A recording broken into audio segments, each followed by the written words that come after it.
Okay, so to celebrate the end of this class, I decided to write a poem.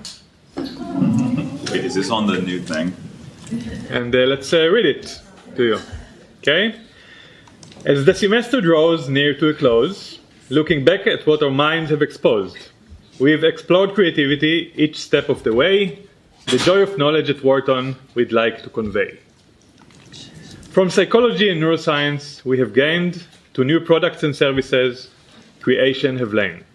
Subtraction, attribute dependency, and task unification have shown us a path of innovation. Multiplication and division, they've been the key to creating something truly unique. Artificial intelligence led the way, using DALL-E 2 to create art each day.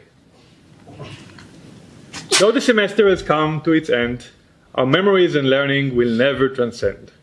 We've gained knowledge and explored limits, and creativity is something we won't forget. Okay, so that's my poem. Hope you find it creative. Thank you. And now, to tell you the truth, is that I actually did not write this poem, but rather used a new tool that came out just a few weeks ago, which is also created by OpenAI, the company that created DALL-E 2. This tool is basically a chatbot, and what I did was what you see here. I basically asked the chatbot, can you please write me a poem to celebrate the end of the semester of the creativity class taught at the Wharton School of Business during fall 2022. In the class, students saw lectures about psychology and neuroscience of creativity, explored how to generate new products and services systematically using creativity templates. I gave the chatbot the name of the templates, and learned how to use artificial intelligence to generate artwork using DALL-E 2. That was the response of the AI, the poem that you read. It was created with 1 minute, less than 1 minute probably. I was quite stunned I think that you don't actually see the tool that is connected to my laptop. But in general, you already actually have credits in DALL-E 2. It's called the chatbot. It's a beta of it. I don't know why it's not connecting to my laptop, but I will put a link for it so you guys can play with it. I have to say I'm quite concerned because you may use this to create your homeworks or essays in other classes. Yeah, so that's a new thing. And as you can see, this class is probably question. Are the rights of the text also ours? Sorry? So the rights of the text, same as with DALL-E, we own the picture. No, I own this. I would say I've seen quite remarkable uses for this. It's not only poems, right? I thought to write a poem, but I saw a very nice user case of someone who's not good at writing nice emails. They want to convey some information, and you write what we want, and they put it nice. I hope it finds you well. Actually, you guys can use it when you're addressing your professors. I think it wouldn't hurt to write nice emails to the professor when you say, I hope this finds you well. Whatever, this is just going to be more than just the prompt itself. Here you can see the tool finally. So that's kind of like the backyard of OpenAI. It's called the playground. This is the prompt I wrote, and here there is we can try something in class if you want. Anyone want to try? Like write an email to my professor. Write a 10-page. To my professor. Asking what?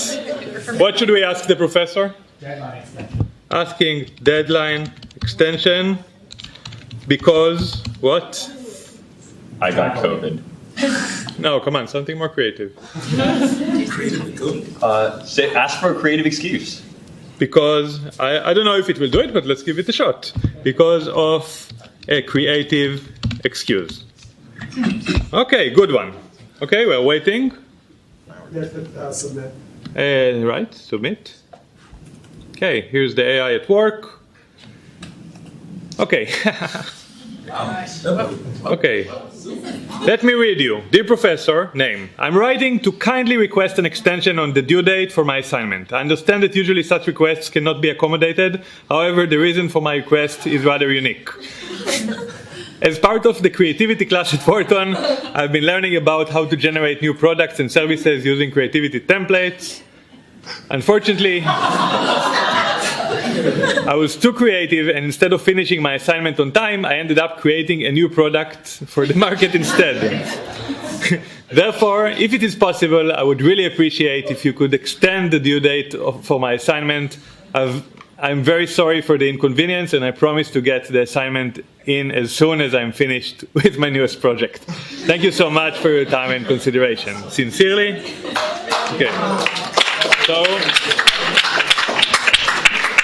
Okay. So we've just seen an amazing demonstrations of this. To me, I have to say, this really reminds me of Hair, of the movie Hair. Is anyone here who has not seen the movie? Okay, the undergrads, basically. So this is a movie that was created in 2014. It's about, can anyone tell us the story? Want to tell us the story of Hair? Yeah?